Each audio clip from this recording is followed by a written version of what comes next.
Hey guys, thanks for joining me. And if you like what you see, please subscribe. Hello, peoples. Welcome to Sharp Ends. Thanks so much for joining me today. I'm going to do a quick disassembly and maintenance on this Vision from Civivi, the FG with a clear version on it. I like it a lot, but look at that. Somehow I got water on this. I don't think I got into any water. Maybe I got wet. Something happened, but underneath the scales, some rust formed, which is disheartening. You would think that they would use some kind of very cheap uh, for these liners. They'd use some kind of coating, or maybe they put a little bit of oil on it, or maybe they would just use some stainless steel for it. They did not. So that's disconcerting to me. I will say though that my overall review of this knife is going to be highly positive, and I've never seen this problem happen on it with anyone else's knife that when they've reviewed it or I've seen it around. Maybe this is a one-off. Maybe I did something really silly. Did I use this in the kitchen and wash it off and some water got under there? I don't quite remember how that happened. So I'm going to open this up. I'm going to clean off that rust and I'm going to seal it with some KPL, some knife shield, and take a look at how this mechanism, this spine lock actually works, and show it to you guys and then put it all back together again. So I usually do this a couple of different ways. By the way, all of my tools that I use are down. There's links down below for that. You can follow them if you want. It does help the channel if you use those links to buy anything. But overall, we're looking at an 8-inch knife and a 3 1/4 inch blade. Lots of things I like about this. I'll save what I like about this for my review, which will be coming out shortly, a couple of days after I put out this disassembly video. Two different kinds of torque spits, T8 and I believe this is T6. Is that true? I already checked. So basically the pocket clip is T6 and then, oh no, that's T8. Huh, that's interesting. So that's T8, but the pocket clip is T6 over here and the pivot is T8. Why would that be T8? Very strange. Okay, anyway, I'm going to go ahead and take this apart. So what's going to happen now is we're going to go to warp speed. I will take this apart and then I will go to normal speed again and I'll show you the insides and how I'm going to clean this rust off, okay? And warp speed, engage. Oh, wait, before I do that, please like, subscribe, smash that like button down there. Comments really help the channel and I really appreciate it. All right, great. And engage.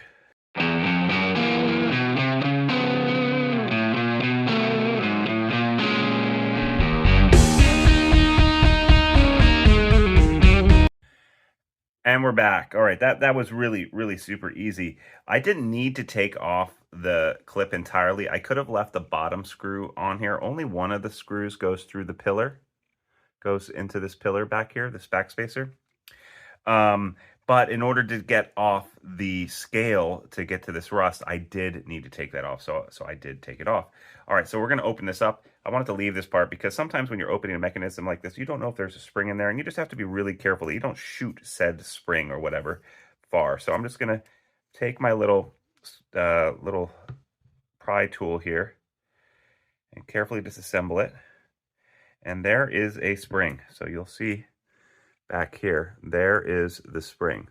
So I need to disengage that spring carefully without causing it to go flying somewhere. Oh, you know what? Unless I'm mistaken, this spring actually comes back here and is wrapped around this pillar, this spacer as well. So it can't go flying. He says, famous last words. It's interesting that the spring doesn't have a flat space inside of this back spacer here. It's just pushing on this. I don't think that matters, but those surfaces don't match perfectly. I don't think that matters. I think that's just my obsessive compulsiveness. So here, this is how this mechanism works. You'll see here, it's in basically closing the knife. It's acting as a detent, holding the knife closed here. And as it swings open, it comes over that little hump and then engages all the way around until it slides into that slot.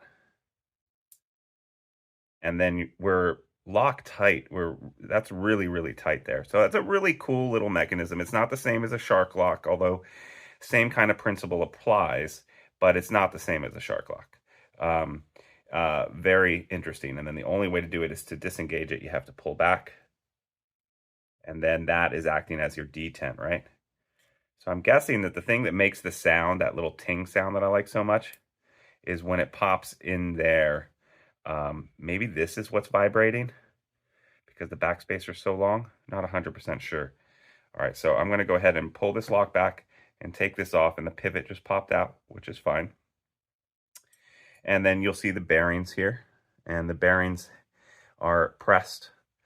And then we're going to go ahead and take that off. I'm going to keep track of the different pieces and what order they go back in by just putting them out in a logical sequence. And I'm going to go ahead and now take this off and not lose the spring. Okay, so I was wrong. I thought it was wound around. I thought that the spring had a part that was wound around over here, but it's not. It's just the spring. So be really careful because that could go flying across the room. Oh, look, and here on this side of the lock of the thing, we'd have some rust again here. I really am curious how that happened. And why they wouldn't use a cheaper stainless material on this. So usually 9 times out of 10, just using a little bit of alcohol on a Q-tip is going to get the rust off, or at least most of it, I guess. We got some over here too. And then the other thing that I'm going to do for any of these spots that might still be left after that, see, that just removed 99% of the rust. So there is just a little bit more. So what I'm going to do is I'm going to dry off the alcohol. It would dry off by itself, but I'm just going to wipe it all clean. And then what I'm going to do is I'm going to take my strop on the rough side here, which has a little bit of a diamond emulsion on it. And then I'm going to use this as basically a sanding pad, and hopefully that will just remove the little bit of rust that's still on there. And if it doesn't, I'm just going to have to live with it, because I don't want to get out the actual sandpaper or diamond file to do that, because it's just going to mess up the way that it looks more than just a spot of rust would. But you can see it's already, it's leaving a little spot of patina, but it's removing most of the rust. And then so I'm going back and forth, and now I'm going to do some circles.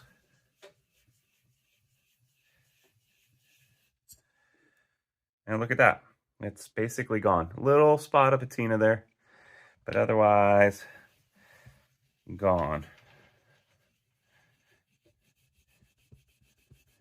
All right, so what's going to happen next is I'm going to remove the rest of this rust underneath the scales here, and there is a little bit of moisture under there. And then when I'm ready to put it back together again, I'm going to apply some KPL knife shield, and I'll show you that. And I'm going to oil this up, and then I'm going to assemble it again. But while I remove this rust, we're just going to go to warp speed again. All right, warp speed, engage.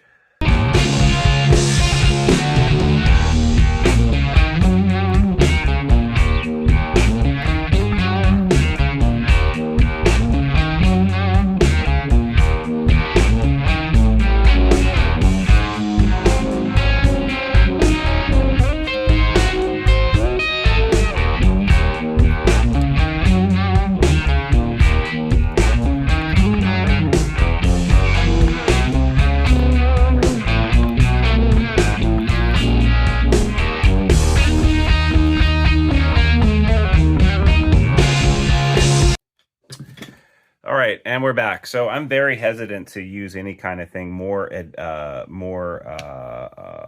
abrasive than my diamond emulsion on a leather strop, because I don't want to leave scratches. And this is some kind of satin tumble finish on this, and anything like that I think would look worse than through the plastic see-through scales you've seen. And this is, what is this called? Lexan. Seeing through the Lexan, a little spot in there I think would be less distracting than seeing a bunch of scratches under there. So I'm just trying to do this. And you can see just with the stropping around the edges here, you can see that it's a little bit more reflective, and that's me literally sanding down and shining this up. But you can also see that there are a couple of spots of patina, but the rust, the overall rust is pretty much gone. So I'm going to have to call that good. So next, what I'm going to do is I'm going to use the KPL knife shield, link down below. This stuff is great. I usually use it on my blades. Anything that isn't DLC coated or anything like that, I'll put some of this on there. Very easy to use. I'm just going to squirt some on there. I'm not going to do it over my table because I don't want to get it on my mat, my work mat and other stuff, but I'm going to spray a little bit on here. Here's a little bit right there, and then I'm going to wipe it on, and I'm just going to let it sit for about 60 seconds or so, and that will start to make a layer of protection on it. Do the other side, and then I'll wipe free anything that's left.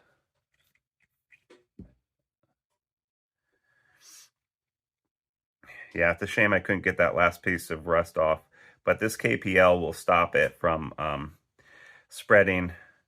It'll also protect it if this material does get wet again. It'll protect it from you know, getting more rust on it. And I'll just be more careful with this knife. Very odd. It's literally the first time this kind of thing has happened to me, so I find the whole thing very strange, honestly. All right, so that one's done. Take this one and just wipe off the excess. You don't want to let it fully dry on there. It'll leave streaks and other things, so you just kind of want to do that. And now it's leaving this layer. Now, if I were to wash this knife, like in the sink, or this steel or something like that, or use a blade, you know, this is usually used on blades. This knife shield is usually used on these blades. I believe this is Nitro V. Great knife steel, especially for custom makers. This is how you would do it. You would usually just put it on your blade. And of course, I'm using this on my liners, which should be just fine. Yeah. So let's take this guy, wipe this other one off. Might have let that one sit a little bit too long, but it already looks 100 times better. This one, you can't even tell that there was little spots of rust on it. And we'll clean off this blade. Again, I really do like this knife. This is just one of those things that's really weird. So now, in order to put this back together, I am going to go ahead and use a couple of more wipes. I'm going to clean off the bearings. The bearings look absolutely dry, which with no oil at all on them, which leads me to believe that this really did get very wet.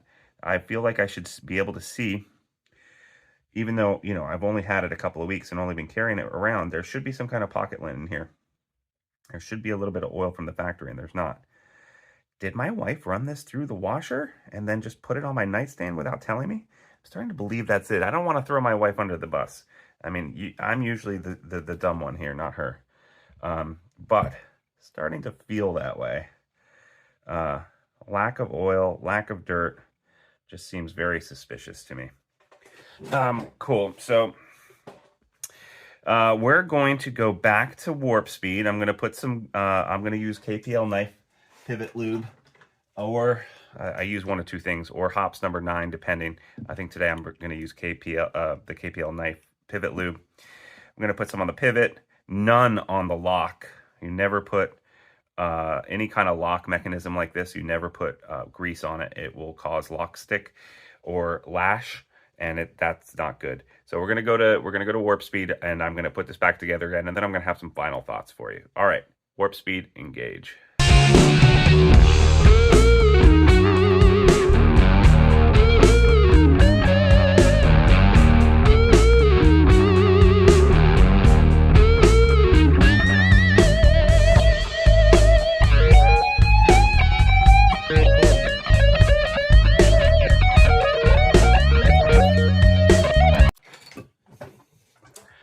Okay, and we're back. I'm just finishing up now. I'm going to use just a little bit of blue Loctite on the pivot. I didn't show you this, but this was perfectly centered. And action was great. There was no lock stick or lash. going on. And so I'm pretty certain this will go together very fast and easy. I'm going to go ahead and do the pivot first, but I'm not going to tighten it down all the way. I'm just going to tighten it down 90% of the way. It went together very easy. I paid attention to where I took each one of those 4 backspacer pillars out. There's one, basically there's 2 screws holding this together. There's the pivot, and then there's this back pillar back here, which I'll show you in a second. And then there's 1, 2, 3, 4, what would you call those spacers, that, don't lock down. There's no screws in them, but at the same time, what they're doing is they're providing, they're holding the knife together in place, and that's also the way that the lock mechanism is engaging is on those pillars.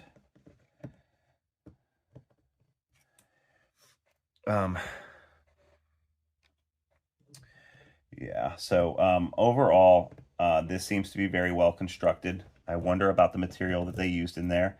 If I used too much, am I using the wrong Torx? Is that what's going on? If I use the wrong, yeah, that's what's going on.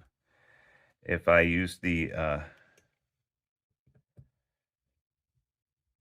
yeah, I don't think it's a problem with their construction of the materials they chose. It's probably that I got it wet in a certain way that it was not supposed to get wet. And because this is see-through, you can see all that. So that is definitely a drawback. However, I really do like them using Lexan as a material. I like it a lot. I've used it in construction of sets that I build. It's a very hard material, but it's easy to cut, unlike glass. It also temporarily can provide you with some this is a material that I'm used to, and it's a good material to use for this. Feels good. So now I've tightened the pivot down too much. I'm gonna back off the pivot, and we look almost perfectly centered.